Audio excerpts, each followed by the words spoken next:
Anyway, ang ating pong topic ngayon, di ba, yung topic natin last week, di ba, yung sa daring faith, nagpapatungkol to doon sa isang agila, di ba, na itinulak niya yung anak niya, at nakikita niya kasi nakakalipad na, di ba, talagang itutulak niya talaga, kasi talagang dapat ka na lumipad, parang ganyan. 9 years na pala tayo. So, ibig sabihin, talagang, anyway, nakikita naman natin, di ba, at least, nakita naman natin talaga yung paglago ng bawat sa atin, di ba? Kaya talagang patuloy tayo dinadala ng Panginoon doon sa talagang maturity na kung saan, please, okay, yung layunin natin sa gawain natin, di ba, magagamit tayong lahat. Amen. And alam natin ang ministry natin, no? Kaya nagpapasalamat tayo doon sa mga patotoo nila na talagang ipinapakita nila na sabi nga po, 6 phases of faith pa lang yun. Tinan nyo na itutulong sa kanila. Amen? So, ibig sabihin, talagang naibigay sa atin ng Panginoon, yung talagang dapat na mga matutunan natin. Upang sabi nga po, ma-equip tayo, di ba? Ang pundasyon natin, talagang sabi nga po, maski anong klaseng bagyo dadaan, ay talagang hindi tayo matitinag. Bakit? Dahil kasi ang pundasyon natin. Amen. That's right, Pastor. Yung faith na siyang pinag-aralan natin noon, ay susunod ka naman po yung daring to imagine. Yan. Yes. Ano ibig sabihin ng daring to imagine? Yan. So ito po yung mapapag-aralan natin ngayon. Anyway, anak, nakalagay po, nilagay po sa, ay pinost ko doon sa Facebook, di ba? Sabi niya, one of the greatest gifts that God has given us is the gift of imagination. Yan, gift po ito So it is the ability to see things in your mind. Sabi niya, to think and to create with mental pictures in your mind. God gave you this gift of imagination. Everything sabi niya starts with imagination. Di po ba? Nothing becomes reality unless first somebody thinks it up. Even every great buildings, business, every great company, every piece of art, every musical note, somebody imagined it before it became a reality. Tama po ba, di ba? Tama po. Yeah. Nothing happens, sabi niya, unless somebody imagines it. So, napakahalaga po yung imagination, di ba? At ito po yung dapat na matutunan natin. Ano ang kahalagan at paano natin magamit yung tamang imagination. Sabi ito, everything that has been created on planet, sabi niya, on earth, by human beings is started in the imagination of someone's mind. This is a gift from God. And the reason you have this gift, tandaan po ninyo because God imagines. Yan, tandaan mo, nung nag-create po ang Diyos, yung creation, di ba? In-imagine mo muna niya yung gagawin niya. Bago po na binigkas niya pagkatapos naging totoo na yung mga sinabi niya.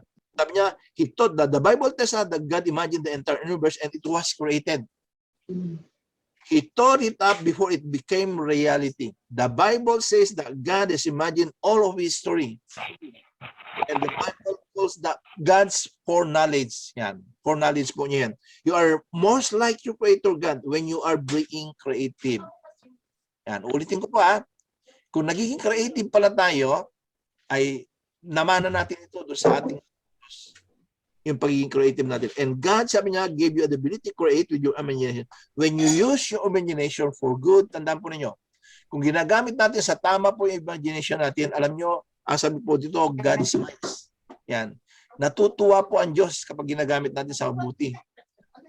Yung mga imagination na sabi nga po, ipinagkaloob sa atin. Tandaan po ninyo, imagination is a tool. It could be used for good or it can be used for bad. So, dalawa po yung paggagamitan ng imagination na dapat natin iwasan yung sabi nga po yung isa. Ang sabi dito, and like many other gifts of God, whether it's fire, diba? Or water or sex or anything else, anything that God gives as a gift can be misused, abused, and perverted. Naniniwala ba tayo doon? Ang apoy, di ba, magagamit natin sa tama ito sa panluto, di ba? Pero ang apoy, di ba, pag hindi na apulayan, ay arson na ang tawag doon. Kasi may mga creation ng God na magagamit natin sa tama at meron din yung mga creation na yung ginagamit natin, minsan nagagamit natin sa masama. Yan. Ito po yung gusto ko malaman natin ngayon. And today, many people are misusing their imagination for wrong ways to be clever in their mind. Yan. Ano po yung mga imagination na dapat natin iwasan, hindi natin dapat na, sabi nga po, gamitin para sa sarili natin. Alam niyo po yung worry, yan. Imagination po yung worry. Alam po ba ninyo yun? Yes. Worry is imagination. Yan, di ba? Ito, di ba? Worry is a misuse of imagination. You're using your imagination every time you worry, but you're misusing it. God didn't give you imagination to able to picture something and get stressed about it. Nagigets pa ba natin? Yung gift ng Diyos na dapat magamit natin para sa pag-unlad natin sa kakapayapaan natin, minsan ginagamit natin upang tayo pa ay ma-stress, naboboring. Tama. Ibig sabihin, ito ang dapat natin iwasan. Tandaan nyo, ito pa, yung pangalawa, yung lust, yan. Lust is a misuse of imagination when you think of a lust in your mind over and over again. Yan. Alam po na nyo yung mortal sin, di ba? Lust of the flesh, lust of the eyes. Yan. Kapag ginamit natin pala, yan, yung lust of the flesh, saka lust of the eyes na yon, sama-sama, abi talagang tayo po ay, di ba? Yan. Maepektuhan po, pati pamilya, pati relasyon, di ba? Tapos kapag nag-lust kasi isang bagay, di ba? Nakatulad niya, nakita mo ang sale, di ba? Aba, gusto ko yun. Ayan, ipapangutang mo na, ipa-5-6 mo na, mga ganyan. Ay, yun po yung mga iwasan natin.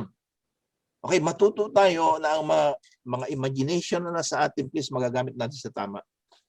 Okay, so imagination din pala yan. Kaya lang iwasan natin. It's a misuse of imagination. Yan. Revenge, lust, pagkatapos sa worry, tatlong example lang po yung binigay ko. And then the Bible tells us that the reason God flooded the earth and told Noah to build an ark is because in that day, sabi nila, ang sabi po doon sa Bible, di ba, they are in their evil imaginations. Kaya sabi ng Diyos ay, hindi dapat mananatili sa ganyan. Diba? Hindi sila dapat masanay sa ganyan. Na ang kwentang ginawa niya, napuksa lahat. Di ba? Nilunod niya lahat except dun sa kila Noah sa kayong pamilya niya. At bakit? Anong cause nun? Di ba? Kasi iba na po iniisip ng mga tao. Yan. Katulad kaya ngayon, di ba? Ano kaya iniisip ng mga tao ngayon? Kaya nga, alam niyo ito, lagi kong inuulit talaga, napakaganda yung revelation na ang mga tao ngayon, di ba, ang mga pangulo ng mga ibang bansa ngayon, di ba, ang pinaghahanda nila, tingnan niyo, di ba, ang pinaghahanda nila yung nuclear weapon, di ba? Yung mga sandata, di ba, para sa external use. Yan yung mga imagination nila, para manakop, para at least madepensahan nila, pero kung saan gagamitin nila ang bomba na yun, ako, wala na yung, diba? Wala na yung mundo natin. Pero tingnan nyo, ito yung evil imagination nila, di ba? Pinaghahandaan nila, pero anong hindi nila napaghandaan ngayon? Di ba? Yung internal. Okay? Yung panloob pala, yung dapat na paghahandaan, nagyegirahin talaga tayo. Yan. Na kahit iba po yung imagination ng tao, di ba? Nagpapatungkol doon sa ikakapon natin, di ba? Kaya nagsasuffer tayo ngayon dahil kasi di ba, hindi tumbok po yung paggagamitan nila mga imagination nila para at least mapaunlad tayo, di ba? Mapaginhawan tayo. Ang laging ini-imagine pagsak ng isang di ba? Pagkatapos sa panira ng kapwa. Kaya ito po yung mga dapat natin iwasan, di ba? Kaya sabi po, today many people use their mind on a very, very dark place. You should not fill your mind with those things. Kaya meron pang isang imagination na dapat natin iwasan. Yan. There are imaginations that we should not imagine. Ang sabi po dito sa ating pinag-aralan, ito yung dapat natin. Ang sabi po dun sa 1 John chapter 3 verse 2, sabi niya, yes, dear friends, sabi niya, we are already God's children, sabi niya. And we can't imagine, even imagine. Sabi ito, hindi natin may imagine what we will be like when Christ returns. But we do know that when He comes, we will be like Him, for we will see Him as He really is. Yan. Ito po yung katotohanan na kung minsan, di ba? Tingnan nyo, yung mga panakot kung minsan, di ba? Dami natin imagination na nagmumula doon sa mga nagtuturo, di ba? Ini-imagine natin pagbabalik ng Panginoon, rapture, di ba? Yan. Yung mga tinuturo na kung minsan talaga maguguluhan tayo Hindi ba ganun ang magiging reaksyon natin yon, di ba? Lalo yan, muling pagbabalik ng Panginoon, di ba? At mga preaching na ako talaga matatakot ka. Yan. Pero ang sinabi dito, di ba? Ito, wag niyong pakialaman ito dahil hindi niyo alam. Yun ang lagi natin. Anyway, sigun sa mga intensyon kasi ng mga nagtuturo, mga panakot, pero at least nagpapasalamat tayo sa atin, di ba? Hindi po panakot yung ginagawa natin, kundi talaga pag-build up yung bagong pagkatao na nasa atin. Bakit po? Kasi kapag na-build up mo yung bagong pagkatao, tingnan nyo kapag na-build up natin yung new man na sinasabi, maghahanda ka pa ba? Handang-handa ka na, di ba? Kung yun ang binibuild up mo palagi. So, ibig sabihin, wag nyo. Yes, dear friends, sabi niya, we are already God's children and we can even imagine what we will be like when Jesus Christ comes. So, ano ang dapat nating imagine para at least nandun tayo dun sa tamang pamamaraan ng Diyos na siyang susundin natin. Ang sabi po dito sa Philippians, niyo, ang sabi po sa Philippians, yan, 4:8 hanggang 9, sabi niya, finally, brothers and sisters, sabi, ito po yung dapat nating imagine. Sabi niya, whatever is true, sabi niya, kung ano yung katotohanan, what is verse noble, di ba? Anong kaaya-aya, what is verse right, sabi niya, anong tama, whatever is pure, okay, ang dalisay, whatever is lovely, sabi niya nun, okay, whatever is admirable, if anything is excellent or praiseworthy, think about such things. Yan. Yun po ba yung mga dapat nating yun po ba yung mga iniisip natin lalo na itong pandemic na ito, di ba? Anong katotohanan sa pandemic na ito? Kung sakali nagkakaroon tayo ng mga concern, naku, umaandar na talaga yung imagination natin kung ano ang iniisip natin. Pero ang sabi po rito, di ba, whatever is true, whatever is pure, di ba? Whatever is lovely, di ba? O honorable, sabi ganun, ito yung dapat nating iwasan. Kaya nga, lagi natin sinasabi, di ba, iwasan natin yung mga negative people. Kasi mahahawa ka sa kanila, kapatid. At nagpapasalamat tayo dahil sa ating patuloy na pag-aaral, pagpapasakop, sa pakikinig sa Panginoon Jesus, tingnan nyo, nagiging positibo tayo. Na kahit meron mang pandemic na ito, di ba, 1 taon lang mahigit. Yan. Yung mga iba natatakot na, di ba? Pero tayo, purihin ang Panginoon. Amen. Amen. Kasi ang iniisip kasi lagi natin palagi, di ba? Na kung sakaling yun na nga, meron man yan, pero sabi nga po, greater is He who is in us than is the world. Pagkatapos pinanghawakan pa natin ang Panginoon, di ba? Na by His stripes we are healed. At higit sa lahat, please, ito po yung dapat natin panghawakan dito. Ang favor po ng Diyos nasa atin. Amen. Okay? Ang favor po ng Diyos nasa atin sapagkat naniniwala tayo doon sa pangako niya, di ba? Ang lahat ng tumanggap sa Kanya ay pinagkalooban niya ng karapatan maging anak ng Diyos. Yan. Kung anak ng Diyos tayo at pinanghawakan natin ang pangalan ng Panginoon Jesus, di ba? Ang sabi niya, walang higit sa pangalan ng Panginoon Jesus. Yan. Kaya nagpapasalamat tayo kasi ito po yung tinuturo sa atin na dapat na isipin. Itong sitwasyon natin ngayon sa pandemic. Hindi tayo nag-iisip, di ba, na ba yung injection sa AstraZeneca ba o Moderna? Ayan, talaga maguguluhan ka. Yan, so isipin natin, di ba? Nakalimutan ko naman yung favorite verse ni Pastor Tin. At bakit? No weapons formed against you shall prosper. Awa na si Gemma, yan. No weapons forged against us shall prosper. Yan, kita nyo? At please, okay, tinan nyo, pinatunayan ng Panginoon eh. Pinatunayan ng Panginoon yung favor pagkatapos yung protection. Ilan yung nagka-COVID na sa atin? Una, di ba, si Estela, nag-positive. At yung last year, si Estela, di ba, first yata, unang buwan yata yun ng pandemic nun, di ba, ng COVID. Yes. Talaga, wala na siyang panlasa pagkatapos, yun na nga, wala na pang amoy, pagkatapos sumasakit na yung buong katawan niya. Yun na naman ninyo, nagkaisa tayo sa panalangin, di ba? Tingnan mo na, ang favor ng Panginoon, pinakita niya. Tapos si Elmer saka si Mia, di ba? Ba't wala yata sila ngayon? Sila Elmer saka si Mia. Hindi po yata umalis. Travel yata sila, Pastor. Ay, oo nga pala. Nag-outside sila, Pastor. Ay, hindi kasi pinaalala. Iba talaga yung tumatanda na eh. Anyway, tingnan nyo di ba? Nag-positive si Elmer, di ba? Si Mia, di ba? Masama na pakiramdam. Pero 4 na araw lang. Amen. Nakita niyo yung favor sa atin? Pagkatapos saka si Faith na, ano ba, yung anak ni Edna. Diba? Nagkaisa tayo sa panalangin. Talagang, yan, pati asawa niya sa Russia, di ba? Pagkatapos, eto na, si Lani. Yan. Tapos kasama niya sa kwarto si Ellen saka si Katrina. Yan. Ngayon, nag-i-improve na. Nag-i-improve na sila. Nakita niyo yung favor sa protection na sa atin. Glory Yan. to God.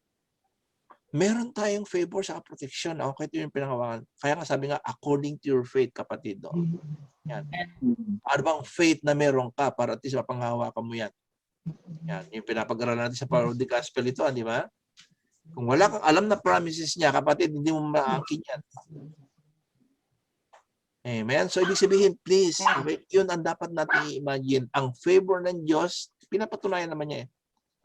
Ang protection ng Diyos na sa atin. Pagkatapos sabi niya, okay, so ito po, dito sa katuruan po na ito, I want to show you the relationship between your imagination and faith. Yan. Paano ba nagko-complement itong dalawang ito? Yan. And I want you to help unlock your imagination in a way that has never done before. Yan. I-unlock po natin yung imagination niyo na yan. So magitan po na ating papag-aralan ngayon. Okay? And then this could make a major difference in your life. If you let God, sabi niya, expand the way you think about your family, about your career, about your life and God and everything else. Kaya napahalaga po itong papag-aralan natin ngayon. So, ano po ang number 1 na dapat natin malaman? 8 points to yung pong gusto kong makita ninyo. 8 points. Yan. Ang number 1 po, sabi po dito, my imagination, yan, shapes my life. Naniniwala po ba kayo doon? Kasi ang sabi po sa Proverbs, di ba? For as a man thinks is in his heart, so he is, sabi ganun. Kung ano pala yung nasa puso niya, anyway, sabi naman sa kasabihan natin, di ba? Yung mga kasabihan ng mga Tagalog, kung ano ang laman ng dibdib, yan. Yan ang bukang bibig. So, sabi, for as a man think in his heart, sabi niya, so he is. It is God's way of saying, I want you to understand that how I work in your life is through your thoughts, sabi ganun. Yan. Doon kayo hubugin sa kamagitan po kung ano mga inisip niyo. For instance, the person who says, I can't do this, and the person who says, I can do this, parehas silang tama. Nanaintindihan po ba natin yun? Pag sinabi ni, siguro, pag sinabi ni, bang, hindi naman kayo, hindi nyo kaya. O say, sa isang tao, ibang tao, pag sinabi na hindi kaya, pero tayo kaya, sabi natin kaya natin, parehas lang. At bakit? Kasi yun pa ang pag-aakala nila eh. Iyon po kasi nakalagay doon sa imagination nila. Nakikita po ninyo kung bakit napakahalaga. Kaya nga sabi niya, according to your faith. Amen. According to their faith. Yun ang faith nila. Kahit hindi nila talaga kaya. Pero tayo, nakakalam sa katotohanan, i-apply natin talaga ang katotohanan. Kaya natin. Amen. Anong katotohanan? I-apply natin doon. Sige nga, nakaya natin ang lahat ng bagay. Memory verse. I can do. Oh, yan. Right. Iba talaga si Gemma. Talaga. Amen. Glory to God. Dalawang memory verse na yung mga sinasabi niya. So they are both right because if you think you can, you can. But if you think you can, you can. Yan. Ito pa yung pangalawa po. Ito pa yung pangalawang verse na dapat natin makita dyan. Nasabi po doon, yan. Yan. Proverbs 4:23, be careful how you think. Yan. Your life is shaped by your thoughts. Agree ba kayo doon? Agree po tayo doon. Okay. Bakit tayo agree? Okay. Sapagkat alam nyo, ito po yung naranasan ng mga matatalinong tao, mga kilalang tao. Ito po yung quotation nila. Hear the quotes of famous people over the years about imagination. Yan. Kilala po rin nyo si Albert Einstein, di ba? Sabi po niya, imagination, sabi niya, is more important than knowledge. Yan, matalino siya, di ba? Pero kung wala ka palang imagination, ay wala yung katalinohan mo, kapatid. Sabi niya, imagination will take you everywhere. Yan, there's no limit to imagination. The true sign of intelligence, sabi niya, is not knowledge, but imagination. Yan. So, kilala po niyo si Albert Einstein. Imagination. Kilala ba natin si Albert Einstein? Sino nakakilala kay Albert Einstein? Ang scientist. Yan. Alam ba niyo kung anong religion ni Albert Einstein? Yan. Hudyo. Alam ba niyo kung ano yung inimbento niya na talaga nakapuksa sa dalawang siyudad sa Japan? Electric. Yung atomic bomb. Alala. Siya po ang gumawa ng atomic bomb sa Amerika. Yan. Pero ang sabi niya, tinan niyo, okay, katalinuhan na nasa kanya. Ang sabi niya dito, imagination is more important than knowledge. Yan. The true sign of intelligence is not knowledge, but imagination.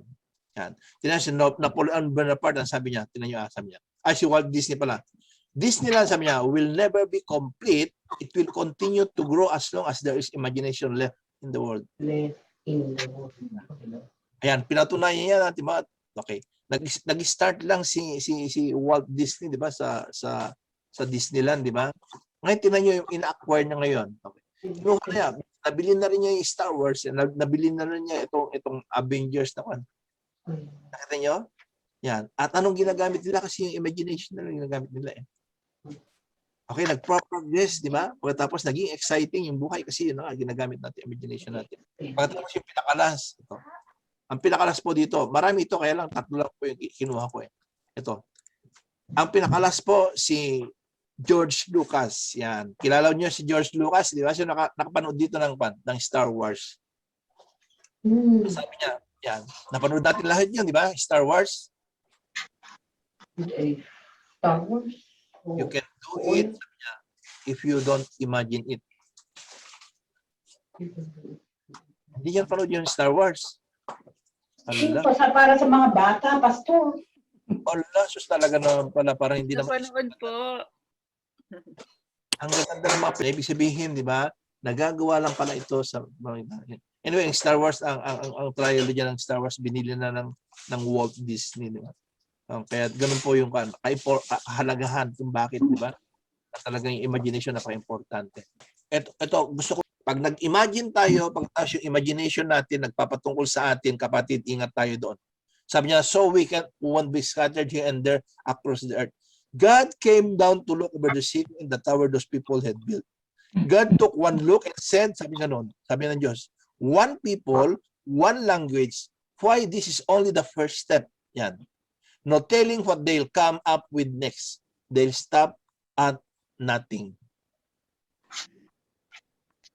Yan. Diyan tayo dapat umiwas. Sabi niya, come, sabi ng Diyos, will go down and confuse their speech so they won't understand each other. Then God scattered them from there all over the world. Yan.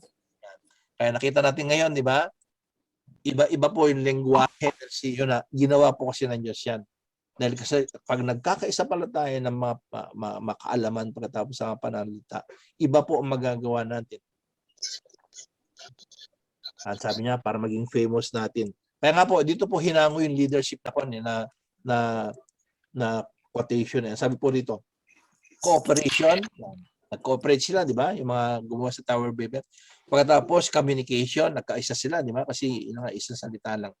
And then, ito po ang sabi doon, imagination. Alam niyo po, ito po yung dapat makita natin yan. If you got these three, sabi niya, that's how the impossible become impossible. Cooperation, communication, and then imagination. At alam po ba ninyo, ito po yung hinango natin na pamamaraan dito sa Aba.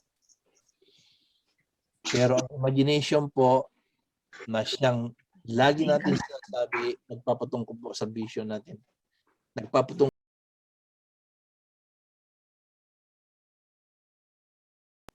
Ang sabi po kasi ng isang kapatiran doon, Pastor, ito bang ibibigay namin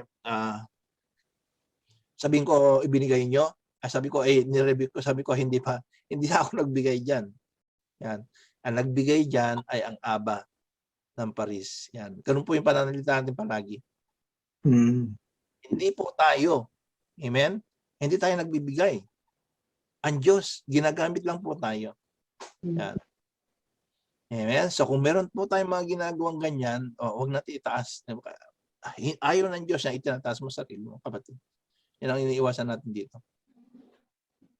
Amen? Ang gawain ng Diyos, sa pamamagitan ng Diyos, yan, nagagawa natin yung mga ganun na mapagkakaloob natin. Amen? Kaya iwasan natin yung sinabi po rito, di ba? Cooperation, communication, and imagination. If we got these three, that's how the impossible becomes possible. Nakita natin, di ba? Napaka-imposible. Nag-start kami dito ng 6, di ba? Tapos hanggang medyo gumapang kami, pagkatapos yun na nga. Pero nagpapatuloy kami sapagkat, di ba? Ito ginagamit po natin. May kooperasyon ng bawat sa atin. Nakikita natin yan. When communication natin talagang ito po yung talagang kaya nga ginagamit natin ang Viber, di ba? Meron tayong information doon, meron tayong occasion doon, meron tayong Sunday, nandun lahat, di ba? At ginagamit pa natin Messenger.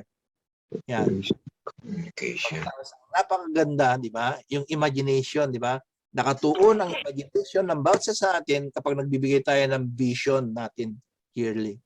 Ano po ang vision natin ngayon, ng year na ito? Rebuilding the wall. Yan, rebuilding the wall. Yan. Saka paanong paraan na natin ginagawa yung rebuilding the wall na ito? Singa, ginagawa ba natin talaga yung rebuilding the wall? Sa pamamagitan ng ano? Kakaisa tayo, Pastor. Sa pamamagitan po ng ginagawa natin sa small grouping. Yes. Amen? At yung mga pagtuturo na ginagawa natin, nagpapatungkol talaga kung paano tayo madala ng maturity ng Diyos. Amen? Maski man hindi natin tinuturo dito yung prosperity gospel, abay talaga nagpo-prosper tayo. Nakita nyo? Kaya yung napaka-importante talaga ang mga tinutumbok natin na talagang dapat doon tayo magko-concentrate ng pag-aaral. At nakita naman natin, di ba, na kapag nagbigay ng Panginoon ng mga papag-aralan natin, ay sus, hindi lang tayo, kundi ang dami mapapektuhan. Wala lang kasi dito. Ewan ko lang kung hahabol po si Ma'am Serena. Yan. Alam niyo ba si Ma'am Serena? Nag-start ng Monday, Tuesday, Wednesday, Thursday, Friday. At alam niyo kahapon, sumali ulit siya sa worship. Amen. Sumali ulit siya sa worship. Kaya sabi mo talaga, matindi. Sabi ko nga, meron kami Sunday. Sige, habol ako. Sabi, gusto pang humabol ngayon sa ano. Yan. At bakit? Please, meron pong anointing. Tandaan po ninyo, ito na natin sinasabi. It's the anointing that breaks. Yan. So, hindi po ibig sabihin, magaganda itinuturo natin, magaganda yung pagtindi. Please, nag-aaral lang tayo lahat. Pero yung anointing po, di ba? Yung mga lumalabas, yung mga talaga i-reveal sa atin ng Diyos, nakita nyo, yun ang kumakapit eh. Ha? Sabi nga, it's not by might or by power, sabi nga nun. It's by my spirit, saying the Lord. Yan. Ang espiritu po ng Diyos, no? Ang hinahayaan natin na siyang manguna at nagtuturo. Na, kaya tingnan naman ninyo, di ba? Nade-develop po yung sinasabi nila talaga na pagkakaisa. Amen? Okay, so number 3. Yan. Ang number 3 po ay yung number 2 pa lang pa. Binawasan ko pa. Bawasan ko pa yata. Imagination, sabi niya, number 2 is essential to living by faith. Yan. Imagination, in fact, sabi ganun, you cannot live by faith without using your imagination. Agree ba tayo doon?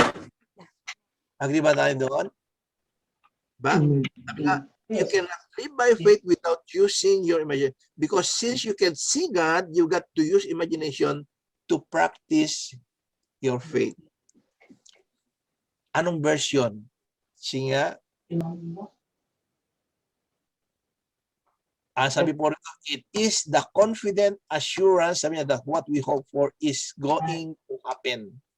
It is the evidence of things we cannot see. Now, kahit ang sabi po sa King James Version, faith is the assurance of things hoped for and the evidence of things not seen. Maski man hindi natin nakikita, di ba? Yan. Pero naaangkin natin na mangyayari sa atin. Tandaan po ninyo, ang sabi po rito, God gave you 2 ways of seeing. Yan. He gave every human being 2 ways of seeing. First, you can see through your physical eyes. And then second, you can see by the imagination in your mind. You can picture things, sabi ko rin dito, in your mind. And of course, you dream them, you can visualize them. Nakikits po ba natin ito? When you can see something physically, you have to imagine it in your mind. Kung hindi natin nakikita isang bagay, di ba? Gamitin natin imagination natin. Katulad po nito. This is a tool God says you have to use in walking with Christ. Yan. Because you can see God. So, when you can see God right now, you have to imagine. Okay. Ano po yung mga tools ng Diyos upang ma-imagine natin? Yan. Kaya nga po, tinan nyo, Kaya nga po, napaka-importante yung ginagawa natin, yung communion, yung Last Supper, di ba? Yung breaking of bread. Pagkatapos, alam nyo, isang napaka-importante pa, yung pong baptism. Yan. Kasi kapag imagine mo, di ba? Ano ba yung ipinoportray ng ginagawa natin katulad niyan sa break of bread, di ba? Kita nyo?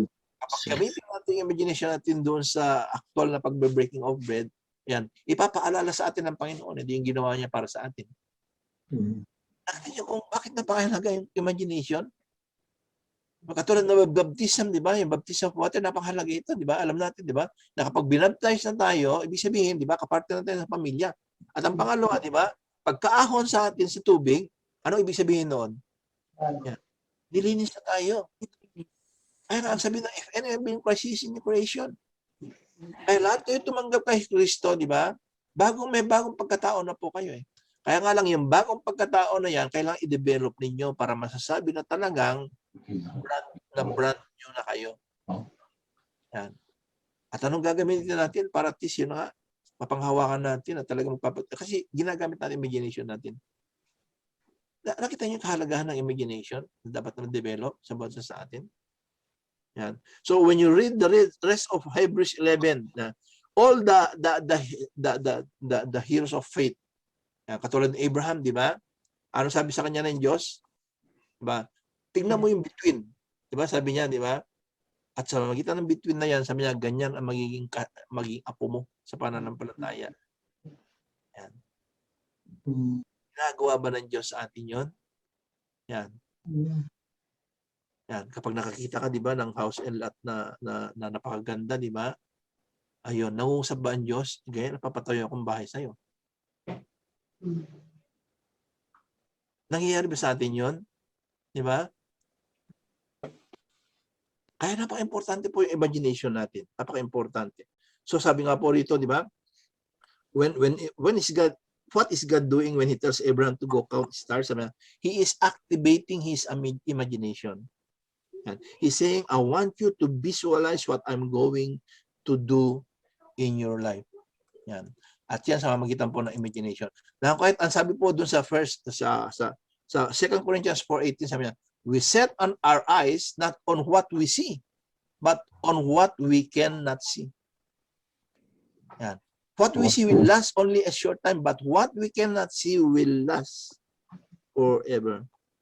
On the other hand, you can see the Father, the Son, and the Holy Spirit, but they're going to last for eternity. Yan. You cannot see your own soul, it's going to last. Okay? For eternity. The Bible says you need to focus on the things that will last, that you actually can see with your eyes. So you have to imagine them. Yan. So my imagination shapes my life. Kaya ito po kahalagahan ng imagination sa buhay natin. Hindi na natin nakikita, di ba? Yung gagawin ng Diyos na yung pagdidiktas o kaya pagkukan sa atin. Pero kapag imagine natin sa mamagitan po ng mga pangako niya, tandaan po ninyo, magagamit lang ninyo ng tama yung mga imagination nyo pag ibabase po ninyo sa salita ng Diyos. At huwag nyo ibase po dun sa mga sinasabi po ng mga dilawan, di ba? Ba kayo doon? Wala lang talaga kayo, di ba? Pero huwag nyo ibabase kay Digong, mamaya masobrahan naman eh. Diba? Ibig sabihin, doon tayo magbabase sa katotohanan. Talagang meron tayong kapayapaan, di ba? Karangyaan, di ba? Kagalakan. Amen? So, ibase natin, di ba? Sa salita ng Diyos. Yung mga dapat na i-imagine natin. Yan. So, number 3. Yan, number 3 po. Punta tayo sa number 3. Great lives, sabi nga, are built around great dreams. Great lives are built around great dreams. Okay. May God, sabi niya, Ephesians chapter, ito po yung prayer ng Diyos para sa atin. Prayer ko rin po sa atin lahat. May God enlighten the eyes of your mind, sabi niya, so that you can see the hope that is calling holds for you. Ang sabi po rito, di ba? Great dreams are built around great dreams, sabi niya. Kaya nga ang prayer natin, may God enlighten the eyes of your mind so that you can see the hope that is calling holds for you. You become great, tandaan po ninyo, you become great by attaching your life to a great cause. Amen. Great Amen. purpose or great dream. You need something bigger than yourself to draw you out of yourself to make you grow better than yourself, and that's what makes you a great person. O ba ganun, di ba? Na kapag naglahat ka, di ba? Makilala ka, di ba? Kailangan makilala ka doon sa ano ba yung mga ginagawa mo, di ba? Ano ba yung mga pinapamalitan mo, di ba? At ano ba yung pinapangunahan mo. Yan. Doon ka magiging great, ang sabi po rito Greatness, tandaan po ninyo Okay. Greatness comes from what you attach yourself to. Amen. Ba? Naintindihan mo ba natin yun? Yan. Na kung kahit kayo, di ba? Nakatouch na kayo sa Aba, ba talaga magiging great kayo. Kanino, di ba? Yes. Pagkatapos kapag nakikita nila na meron tayong mga ginagawa, may ginagawa ang Diyos sa pamagitan ng diba? Kasali po kayo doon sa pagiging great Sakaling yun na nga, magmamanifest na. Tandaan nyo, you need something bigger than yourself that pulls you out of your self-centeredness and makes you great. Amen. If you want to dream and visualize and think about how God wants to use your career, your future, your finances, your family, your giving, and your ministry. Yan. So, ito po, pinapapray. I pray that your imagination will come alive and in faith, you'll be able to see God's dream for your life. God's vision, tanda po ninyo for your life is God's purpose for your life and God's calling on your life. Calling, purpose, pagkatapos yung plan. Tandaan po natin na God has a calling for each and every one of us. May pagkatawag po ang Diyos, naniniwala po tayo doon. Alam ko naniniwala po tayo lahat doon. Most people miss their calling life. Why? Because they're following their dreams instead of God's dream. Doon po tayo nagkakamali kung minsan. Diba? Kung bakit yung pagpapatuloy natin, nakikita natin na para bang hindi yata tama itong lakad ko. Kasi ito nga kapatid, yung plano mo, hindi plano ng Diyos. Tandaan po nyo, ang plano ng tao, naka-self-centered yan. Yan.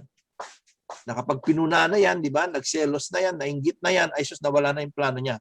Di ba gano'n lang nangyayari po sa atin? Pero kapag plano po ng Diyos ang sinusunod mo, kapatid, di ba? Yeah. Who can separate us from the love of God? Nakita nyo? Ang pagkakaiba ng plano natin sa plano ng Diyos. Tandaan nyo, if you want significance, sabi nito, and fulfillment in your life, here's what you got to do. Yan. You got to stop following your dreams for your life. And you got to start following God's dream for your life. Yan. Napaka-importante. At ito po yung ginagawa natin palagi. Tinayo, ito po yung lagi natin ginagawa sa app. Ang sabi po rito, Proverbs 28:18, sabi niya, for there is no vision, sabi dito, yan, the people perish. Na kapag palang walang vision, tandaan po ninyo, magpe-perish po ang gawain. Kaya nga po, nagpapasalamat tayo, praise God, di ba? Praise God. Yearly talagang binibigyan tayo ng Panginoon ng vision dito sa ating gawain. At nakita natin, yearly talagang tinutupad niya. Tapos ang pagtupad niya, dinadala tayo di ba? Para bang yung agila na sinasabi, di ba? Yung vision, siya nagpupos sa atin Di ba? Kung magpapatuloy, pagkatapos upang talagang sabi nga po nagmamature tayo. Slowly but surely. Pero nakikita nila ang resulta. Amen? So ito po yung sinabi niya, di ba? People will perish, sabi nga nun. Ang sabi nga po dito, where there is no vision, the people perish. Ang sabi nga po ng isang pastor, when a church has no dream, when there's no vision in a church, the people will go to another parish. Kapag walang vision ng isang church, kapatid, ay sus talaga naman. Yan, lalayasan ka ng mga tao. Okay? Kasi walang patutunguhan yun Pero kapag may vision, diba? Alam mo yung kung saan tatahakin mo At higit sa lahat, nakakasigurado ka na kapag ang Diyos ang magbibigay ng vision, talagang, di ba? Kasama ka niya, di ba? Katulad ng pinag-aralan natin last week, di ba? Binigyan siya ng vision, okay, itong promised land, di ba? Iko-conquer niyo yan. Yung kasama na 10, di ba? Hindi naniwala doon. Yan, ano nangyari sa kanila? Nag-perish sila, di ba? Umikot sila ng umikot ng 40 years, yan. Yun ang dapat hindi mangyari po sa atin. Kaya nagpapasalamat tayo, di ba? At least dinadala sa atin ng Panginoon yung mga talaga nakakatulong sa atin, di ba? Pagkatapos nakakasupport sa atin, nakakaunawa sa atin. No? Kahit tinan nyo yung pagpapatuloy natin. Amen? Pag dumaan tayo sa mga pagsubok, di ba?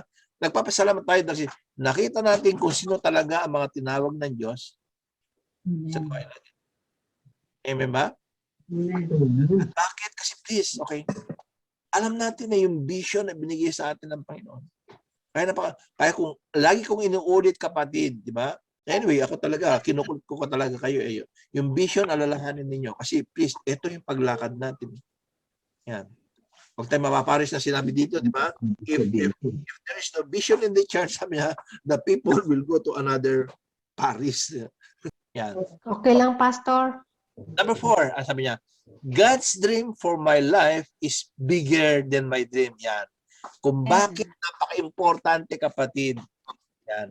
Ipagkatiwala natin sa Diyos ang sabi nga po, yung mga dreams natin. Para bang yung pinag-aralan natin ito ng 6 phases of faith, di ba? Ipagkatiwala natin sa Diyos ang mga dreams natin kasi mas malaki po ang dream ng Diyos para sa Amen. Yan. Kaya kung mag-i-imagine po kayo ng mga bagay na gusto ninyo, di ba? Huwag yung gusto niyo, kundi yung gusto ng Diyos sa inyo. Amen. Kaya nga, di ba, sabi sa Matthew 6:33, di ba? Seek ye first the kingdom of God and His righteousness. Ibig sabihin, ito yung isisik nyo, mag-imagine kayo kung paano uunlad, di ba? Yung sarili ninyo na sabi nga po, attach kayo dun sa gawain. And all these things, sabi nga, shall be added unto you. Yan. Kaya napaka-importante, di ba? Napaka-importante, di ba? Na ang mga gusto natin sa buhay, please, okay? Unahin natin yung gusto ng Diyos sa buhay. Bawat sa atin. Sorry po. Okay, at ang sabi po dito sa Ephesians chapter 3:20, sa messenger po interpretation to. God, sabi niya, can do anything you know, far more than you could ever imagine. Akala kapatid. Or request, or guess or request in your wildest dreams. He does it not by pushing us around, but by His Spirit working deeply and gently within us. Alam niyo po, ito po yung pinag-aralan sa Power of the Gospel. Yan. Kasi kung minsan nakakala po natin, di ba, katulad niya, nasa na tayo sa Power of the Gospel ngayon, di ba? God died for me, Christ died for me, and then number 2, I died with Christ, di ba? Yan. Kapag ganun pala yung mangyari sa atin, namatay ka, kapatid, yung pagpasok mo dun sa third na quarter na yon, sabi niya, Jesus lives in me. Yan. Ibig sabihin, kapag ganun palang ginawa natin, matutupad po natin itong sinabi dito. Yan. Ito pong sinabi dito na He does it not by pushing us around, but by His Spirit working deeply and gently with us. Nakita niyo yung kahalagahan ng pinapag-aralan sa Power of the Gospel? Na kapag palawa ng Espiritu ng Diyos sa iyo, nagpapatuloy ka sa gawain, kapatid, di ba? Ang ma-recognize, ikaw. Kasi ang ma-develop, kapatid, okay, yung sarili mo eh. Kaya nagiging proud kung minsan yung mga nagpapagamit sa Diyos. Yan. Pero kapag ang Kristo ang siyang nanguna, ay sus, makikita nila aura. Mabibless sila. Kaya natin ipapag-aralan natin sa Power of the Gospel. Kailangan malaman natin ang kahalagan, di ba, yung Christ died as me na sinasabi doon. Amen? So tuloy pa tayo. Tapos nasabi po rito, Amen. Amen. you should base, sabi niya, your dream not on what you think or you could do, but you should base your dream of what you think God could do. Alala. Sabi ito, let the size of my God determine the size of my goal. Ganun ba tayo? I must let the size of my God, not the size of my gifts, but the size of my God determines the size of my goal. Ano ba yung goal natin sa buhay? Yan. Tandaan po ninyo, sabi, God's dream for my life is bigger than my dream. Amen. Glory to God. God's dream for my life is bigger than my dream. You have no idea what God wants to do in your life. Tandaan po ninyo, you are living such a small fraction of what you are capable of. God's dream for your life is enormous. It's big, kapatid. Oh, lala. Malaki. Eh, sabi nga niya, di ba? Hindi mo pa maiisip eh. Kung ano yung gagawin sa'yo. Eh, sa atin lang, di ba? Kakaparangot lang yung natin. Sabi po rito, he says, I can do more than you can imagine or guess, sabi niya, or request in your wildest dreams. So the Bible says, he does it not by pushing us around, but by working with us. Amen. Kailangan siya ang kikilos, kapatid. Hindi ikaw ang kumikilos. Yan. Kaya nakakalungkot kuminsan, di ba? Bakit kumikilos sa sarili nila, tinan nyo kapag hindi na sila pinuri doon sa ginagawa nila, ay kapatid, madi-discourage na sila. Di ba? Nakikita nyo, nangyayari yun, di ba? May nakikita kayo nangyayari ng ganun. Di ba? Hindi lang sila pinansin na, eh wala na, nadi-discourage. Amen. Pero kung ang Diyos, di ba? Yan. Alam nyo, kapag ang Diyos na kumilos sa'yo, ay talagang, maski man hindi sila magpupuri sila eh. Bakit? Di ba? The anointing that breaks the yoke, kapatid. Yan. Tandaan po ninyo, ulitin ko naman, it's not by might nor by power, but, sabi niya, but by spirit. Ay napakahalaga, di ba? Na ang Espiritu ng Diyos po nasa atin. Yan. So patuloy po tayo. Number 5. Punta na tayo sa number 5. Ang sabi ko na sa number 5, doubt. Ito na, iwasan po natin. Doubt is the enemy of imagination. Doubt enemy, pag-aalinlangan, kapatid. Anyway, ang sabi sa Hebrews 11:6. Hebrews 11:6. Without faith, it's impossible. Without faith, alala. You cannot please God. Kaya nga sabi dito, doubt is the enemy of imagination. Now, kahit kapag may sinabi po ang Diyos sa atin, tinan nyo, si Ellen, tinan nyo, hindi nag-doubt. Tinan nyo si Ilan na pala, meron na palang tama. Ha? Pagkatapos, nung nalaman nila may tama, 3 araw na yata na si Lani Emma ko na. Tingnan naman ninyo si Ellen at si Katrina. Yan. Alam pa natin na Hindi kami mahahawaan, sabi niya. alam natin si Katrina may asthma yan, di ba? Hindi natin sana nakakabahan na sila, di ba? Pero tingnan nyo, nagpa-test sila ng una, hindi pa nagkontento yung amo, di ba? Ano yung second test nga pala? Ellen, yung ginawa yung second test na yun? Kasi ang duration daw ng contagious is 4 to 7 days. Oo. Pero yung first test, swab lang, di ba? Swab test. Negative. Tapos yung second test, anong tawag doon? Pareho din, Pastor. Pero dahil nga wala siya sa kailangan within the span, pwede kang hawaan. So sabi nila, kailangan 2. Maski yung pharmacy, yung nagsuswab test, sinabi rin sa amin na kailangan pang i-test kasi within the period ng contagious bracket, pwede kami hawaan. So, nagpa-test ulit kami. Kita nyo, di ba? 2 negative. Nakita po ninyo? Amen. Ganun po yung dapat na panghahawakan natin sa mga sabi nga po, pangako ng Diyos sa atin. Doubt, huwag tayong magda-doubt, kapatid. Tandaan po ninyo, ang sabi po dito, doubt, sabi niya, and fear neutralize what God wants to do in your life. Kaya nga po, according to your faith. Amen. Doubt ka sa faith na yan, ay kapatid, di ba? Sabi dito, it takes courage to imagine. Most people don't imagine because they're afraid of failure. Yeah. Nangyayari ito sa atin, di po ba? Gusto natin magpatuloy, gusto natin magpagamit sa gawain, di ba? Pero meron tayong doubt sa fear, kapatid, wala. Huwag ka na magpatuloy. Nakita niyo, napakahalaga, di ba? Bakit natin pinapag-aralan ito? Nasabi po rito, courage is doing the thing you fear most, sabi niya. If you're not afraid, you don't need courage. Courage is when you're scared to death and you say, I'm going to do it anyway. You have to move against your fears. And sometimes you have to ignore all the insecurities and just say, I'm going to do it even though I'm scared that. Amen. Nangyayari po ba sa atin ito? Na-experience po ba natin ito? So, ito ba bato na? Kailangan talaga panghahawakan natin yung pangako ng Diyos sa atin. Huwag natin panatilihin, di ba? Huwag natin na pagkunin yung fear sa doubt para at least yung pangako ng Diyos mapanghahawakan natin. Di ba? Ano ba yung mga fear, mga doubt nyo ngayon, di ba?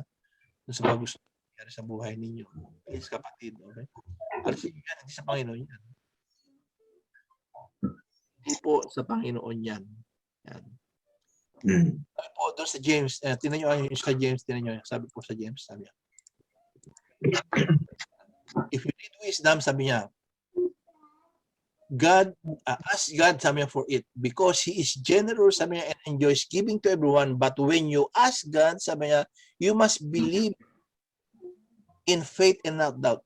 For a doubtful mind, sabi niya, is as unsettled as a wave of the sea that is back and forth and tossed about by the wind, sabi niya. Such doubters cannot decide about anything they do. Yan. So they should not imagine receiving anything from the Lord. Hindi ka makakatanggap pala, kapatid, kapag yun na nga yung doubt sa fear pinapanatili mo sa buhay mo. Your imagination in your life is either going to be governed by fear or it's going to be governed by faith. And that's your choice. Yan. Nangyari po ito doon sa po experience ng Panginoon Jesus. Anong merong lumapit po sa kanya, sabi niya, pagaling mo po yung anak ko, sabi niya. Pero sabi niya, please heal my son if you can. Jesus replied, sabi niya, what do you mean if I can? Sabi niya, if a person believes. And then the father replied, I do believe, but help me not to doubt. Nagdadoubt ka pala, kapatid, yan. Humingi ka ng saklolo sa Diyos. Kasi siya rin pala nag-build up eh. Did you do sometimes? Do? I-build up na yung faith mo para yung doubt sa kanya, kapatid. Tandaan mo, ito pagkakamali natin kung Yes. So, kapag meron tayong pag-alinlangan, hindi pa ang Diyos minsan nalapitan natin eh, di ba? Tinatawagan natin mga kaibigan natin, di ba? Yan. Second opinion. Eh mga kaibigan nyo, walang pananampalataya. Abay talagang medyo ibibuild up na talaga ang mga doubt sa fears.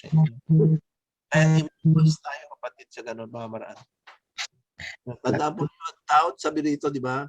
Doubt is the enemy of my imagination. Umiwas po tayo ng ganun. Amen? Alam ko si Rosalie, umiiwas na yung doubt, di ba? Na sana makakapunta na si... Hindi sana, alala. Dahil pa sa mga tamo na, di ba? Hinihintay ko na lang pagdating niya, hindi yung sana, alala. Alam mo naman yung sana? Alam ko ano yung sana? Kapital. Nag-aalangan. Kapital ng Yemen yung sana. Kapital ng Yemen. Huwag natin gamitin yung sana. Magdadoubt ka, kapatid. Nawa po. Ay, ingat po tayo sa mga pananalita natin. Amen? O tinan niyo si Winnie, tinan niyo. Hindi nag-doubt dun sa sitwasyon niya eh. Yan.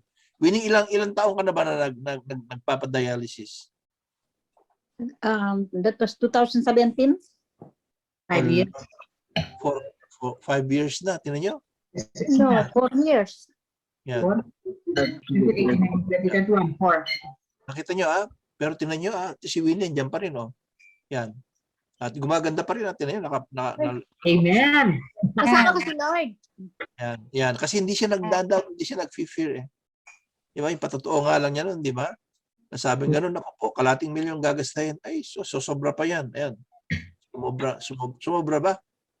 Hindi pa nakakalabas, hindi pa okay eh. Kaya nga. Doon pa? Oo, hindi pa masyadong okay.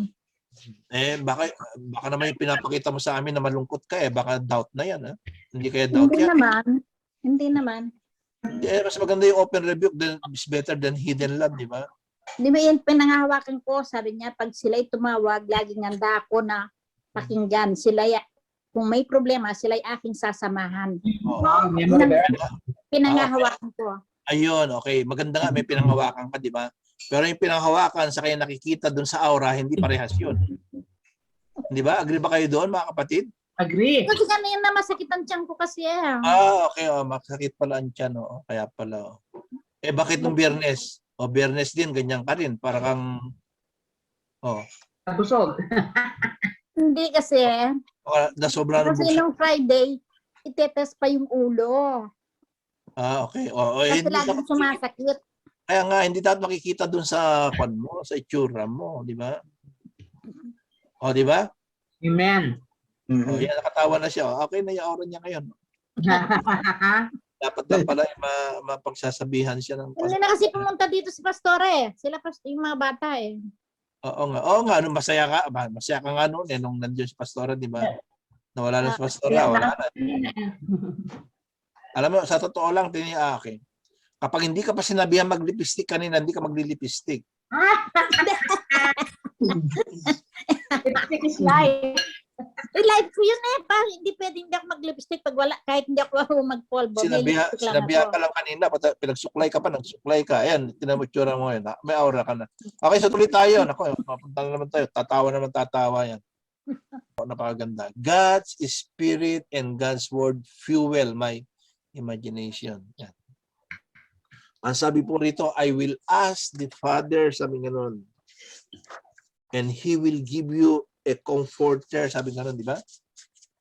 I will ask the Father, sabi niya, tandaan po ninyo, God provides to energize your dream on you. Don't run out of gas. Yan. Ito po ipinapag-aralan natin sa Power of the Gospel. Yan. Sino nakakaalala dito sa pinag-aralan natin sa Power of the Gospel? Na kapag yung sasakyan, di ba, ay walang gasolina, ano mangyayari doon sa sasakyan? Pero tumatakbo din kumisan, di ba? At bakit tumatakbo? Tutulak na siya ng pastor sa kanon. Di ba? Ganun po kumisa ang mga Kristiyano, di ba?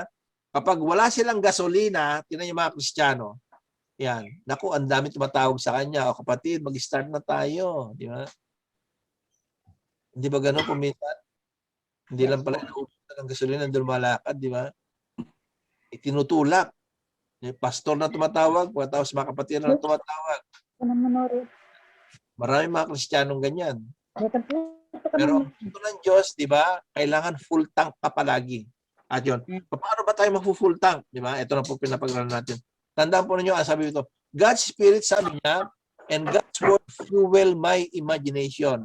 Yung pala ang gasolina dun sa, para at least maganda yung imagination natin nagpapatungkol sa Diyos, kailangan natin yung Espiritu ng Diyos saka yung salita ng Diyos. Kahit ang sabi po, tinan nyo, sa John 14:16, sabi niya, I will ask the Father, ito po pangako ng Panginoon, and He will give you another helper who will be with you forever.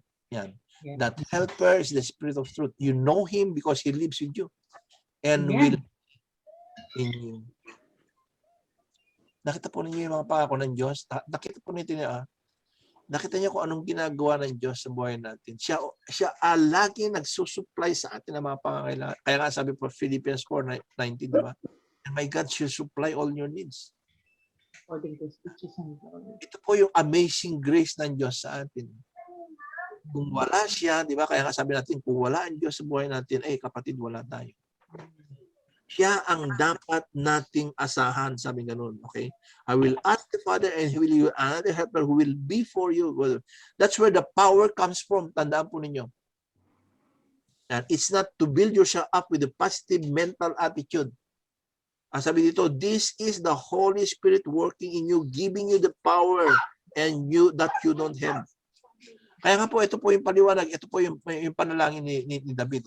Sabi niya po sa Psalms, Psalms 119, 18, and 27. Open my eyes, sabi niya, to see the wonderful truths in your law. Sabi niya, help me understand the meaning of your commandments, and I will meditate on your wonderful miracles. Nakita niya, pagdedepende natin sa banal na Espiritu sa kanyang salita. Siya ang magbubukas.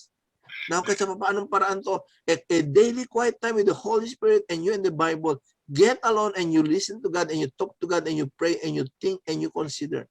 And that will energize, kapatid, your vision. Pangako pa niya, pati sa Isaiah 50, ang sabi niya sa Isaiah 50, the sovereign Lord, sabi niya, has given me His words of wisdom, so I know what to say all this to all this to everyone, sabi niya. Morning by morning, sabi niya, He wakens me and opens my understanding to His will. Gusto niyo malaman kung anong kalooban ng Diyos sa buhay ninyo? Yan. Ito po yung sinabi niyan, di ba? Kailangan magbasa kayo, maunawaan ninyo, at kausapin kayo ng Diyos. Ito po yung sinasabi dito. Amen. Morning by morning, ang sabi po rito, na kahit ang sabi niyan, di ba? Anong ibig sabihin yan? Napakaganda pala na umpisa natin ang buhay natin, di ba? Ang araw natin tuwing umaga, kapatid. Yan. Anyway, subukan ninyo, tingnan nyo. Pagkagising ninyo, yan. Magbasa kaya kayo ng balita sa Pilipinas. Ewan ko lang kung ano magiging mood nyo. Masisira. Yan. Pero pag magbasa kayo ng mga magandang balita, ay sus, talaga lalakas ang loob nyo. Ang mga imposible, magiging posible. Yan. Ito po yung gusto ng Diyos para sa atin. And that will fuel, sabi nga po, your imagination. Yeah. Dalawa na lang. Okay, number 7. Ito na, pagkita number 7. Growing my character will clarify my vision. Ako, ito na po yung kahalagaan ng maturity, mga kapatid. Growing my character will clarify my vision. You need to focus on growing up spiritually. At ito po yung ginagawa sa atin ng Diyos. Agree ba kayo?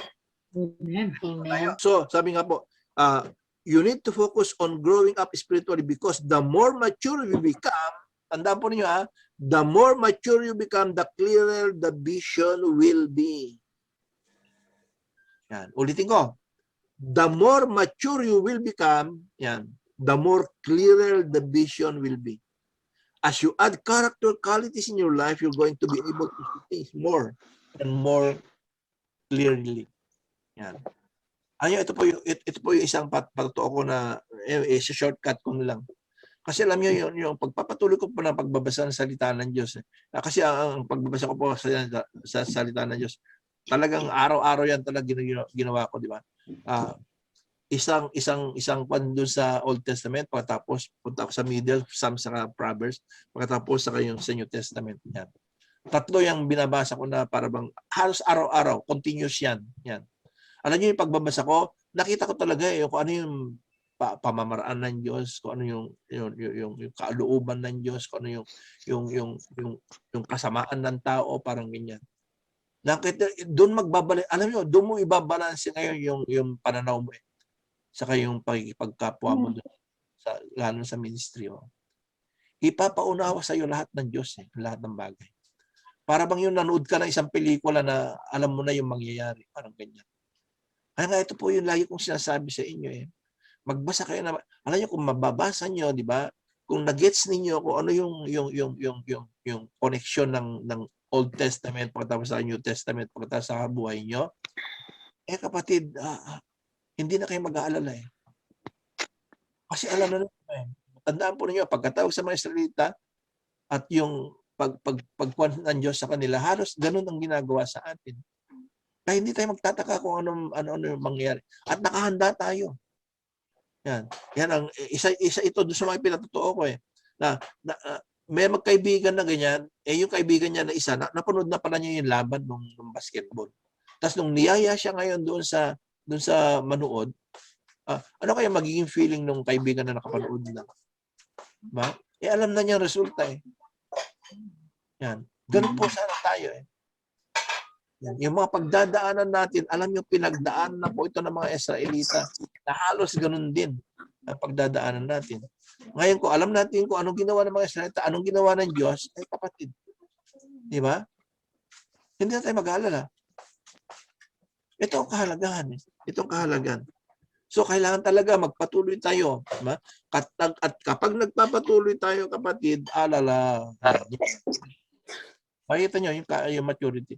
Kaya nga, ang sabi po doon sa unang Pedro, tinan nyo. Ang sabi sa Peter, tinan nyo. Ang sabi po sa Peter, sabi niya ganun dito. Sabi niya, Because you have this blessing, sabi niya, do all you can to add to your life these things. Yan. Ano yung i-add natin? To your faith. Okay, kung meron kang faith, sabi niya, add goodness. Yan. At kapag may goodness ka, sabi niya, God, add knowledge, sabi niya. At kapag may knowledge ka naman, add self-control. Yan. At ito po yung pag-aaral natin sa ating small grouping. And to your self-control, add patience, sabi niya. And to your patience, add devotion to God. Okay? To your devotion, add kindness toward your brothers and sisters in Christ. And to this kindness, sabi niya, add love. Yan. So, nagtapos po sa love. If all these things, sabi dito, yan. If all these things are in you, sabi niya, kapag ito, ang lahat ito na sa inyo, and growing, sabi nga, okay? So, ibig sabihin, nagpapatuloy ka pagkatapos nagmamature ka. Ang sabi niya, you will never fail to be useful to God. Yan. Ito pala, di ba? Kung gusto natin maging useful pala sa Diyos, yun yun, kung gusto pala natin maging useful sa Diyos, di ba? Yan. Kailangan talaga angkinin natin po yung nabasa natin ngayon. Yan. Dagdagan mo, dagdagan mo, dagdagan mo, dagdagan mo, dagdagan mo. Tandaan po ninyo, yung gift of the Holy Spirit po, di ba?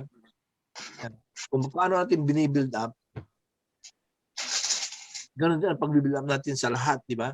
Ng relasyon sa kapwa natin. Amen? Naging natin yung mga dapat natin iyaat. Kapag meron ka nito, sabi nga noon, okay? So ito po yung goal. Tanda po niya, this is our goal. Yan. Ito po yung goal ng Diyos para sa atin. At ako bilang pastor ninyo, who's somebody responsible for your spiritual growth, my goal for you is that you will be more productive and you will be more useful in life. So itong taon po na ito, the rest of your life, sabi niya, anyone who does not have these qualities, ito po nakakalungkot dito, tinan niyo kapag wala ka pala ng qualities na ito, sabi dito, di ba, you will produce that. But sabi niya, those who don't grow, sabi niya, Blessing are blind. these blessings, sabi niya, are blind. Yan. They cannot see clearly what they have. They have forgotten that they were cleansed from their past sin. Na kapag wala ka pala yung ganyan mga pag-uugali, kapatid, ang sabi doon, bulag ka, kapatid. You cannot see clearly. Yan. Nakikits po ba natin? Kaya natin talaga, di ba ba? Ma-develop itong mga sinasabi dito, di ba? Anyway, it's the fruit of the Spirit ito eh. At yan po yung lagi natin pinapag-aralan. Pagkatapos, ito po yung pinakalas. Yan. Matatapos na tayo. Yan. Number 8. 7 yan, Papa. Number 8, sabi niya, if a dream. Yan. Kung meron kayong mga dream, o kung nag-imagine kayo, di ba? Ang sabi niya, if a dream is from God, sabi niya, it will be connected somehow to His charge and plan for the world. Yan. Ganun pa ba yung mga dreams natin? Tandaan po ninyo if a dream is truly from God, ganun, okay, it will be somehow connected to His charge and His plan for the world. Why would God, eto po, tanong ko sa inyo, why would God give you a self-centered dream unconnected to what He wants to do in the world? He wants to use you for His dream. He wants to use you for His plan. Walang pagkakaiba ito eh. Mag-asawa tayo, anak tayo, di ba? Ngayon, ang gusto ba natin sa anak natin? Diba? Gusto natin sa anak natin, yung pamamaraan niya yung gagawin niya.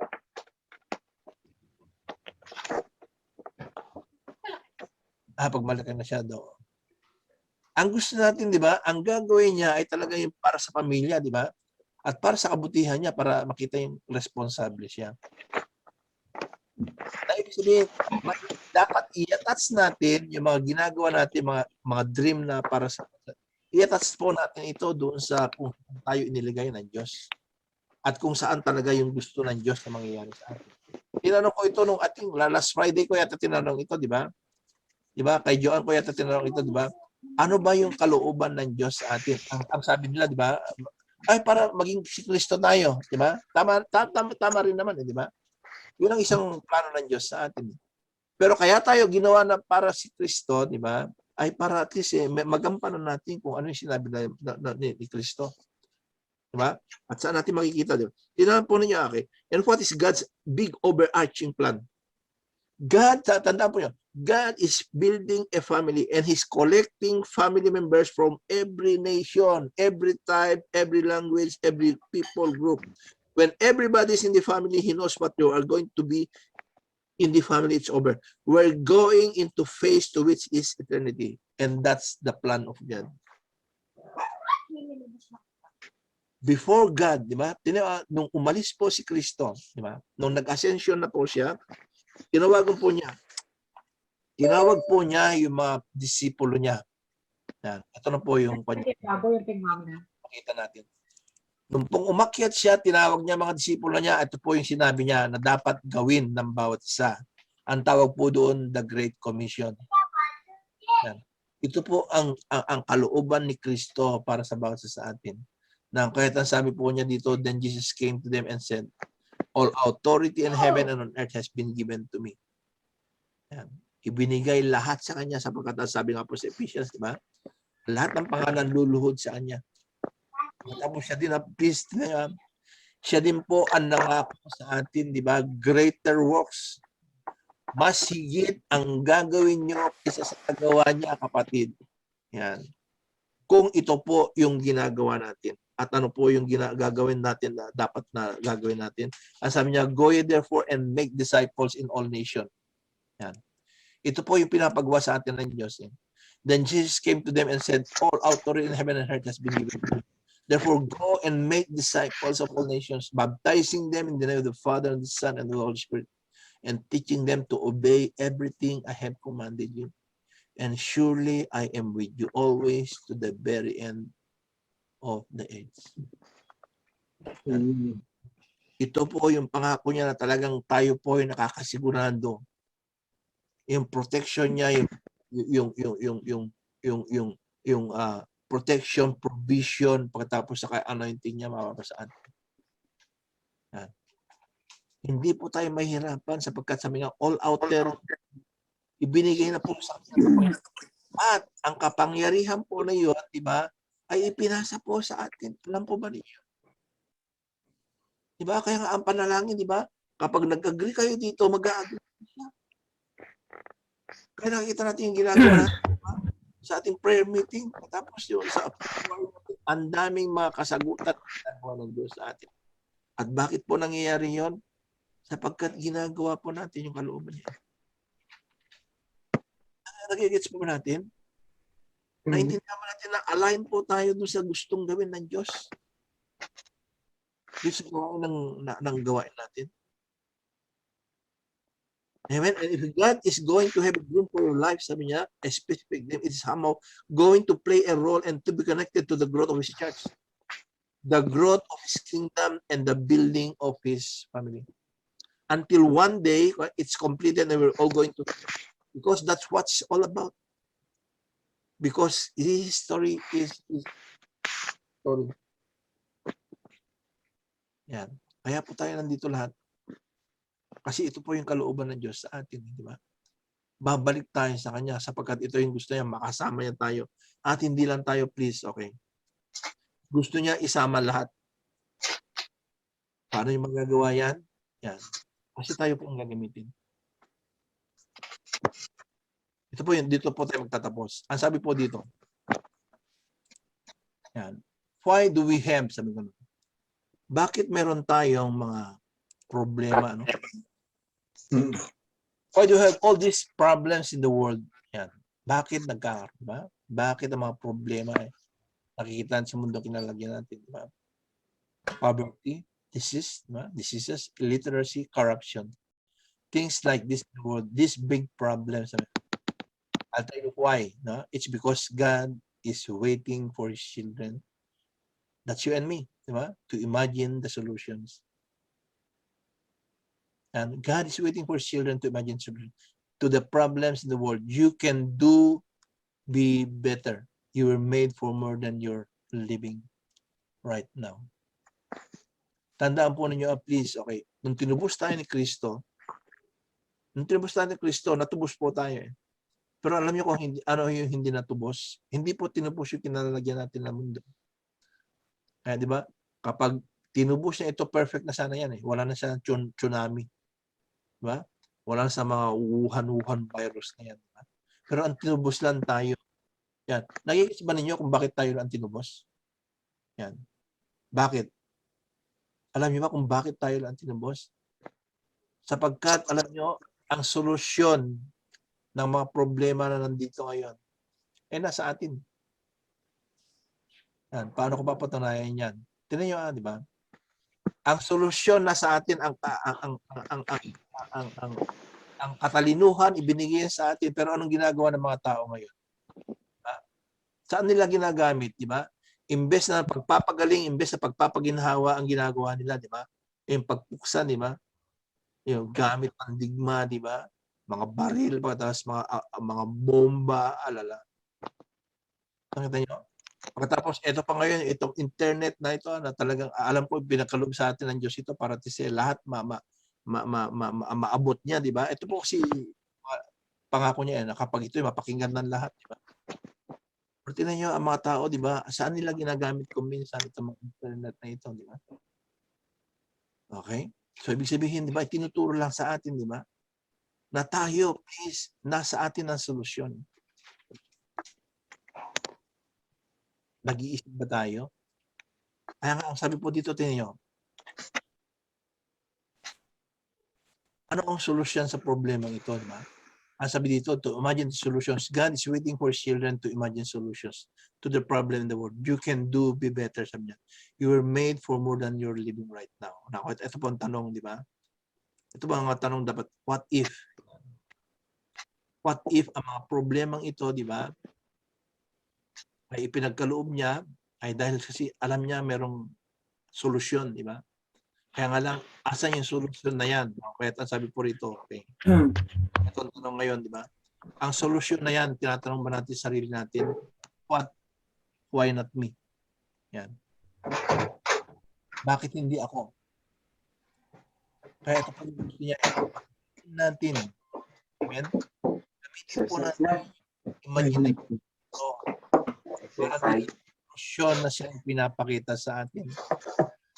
Gamitin po natin imagination natin kung paano natin maabot ang mga kapatid natin. Diba? Gamitin natin ang imagination natin paano ma-encourage mga talagang sabi nga po, ang dami ng takot dito sa pandemic na ito. Gamitin po natin yung mga imagination natin, di ba? Para sa kaunlad ng bawat isa. Ito po mahalaga ng imagination na dapat natin malaman. Yan. So God, sabi nga po, is waiting for His children to imagine solutions to the problem of the world. We can be better. Yan. Pwede tayong pwede natin mabago. Diba?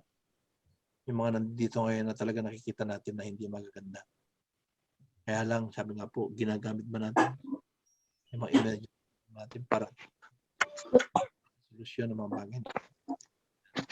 We're made for more than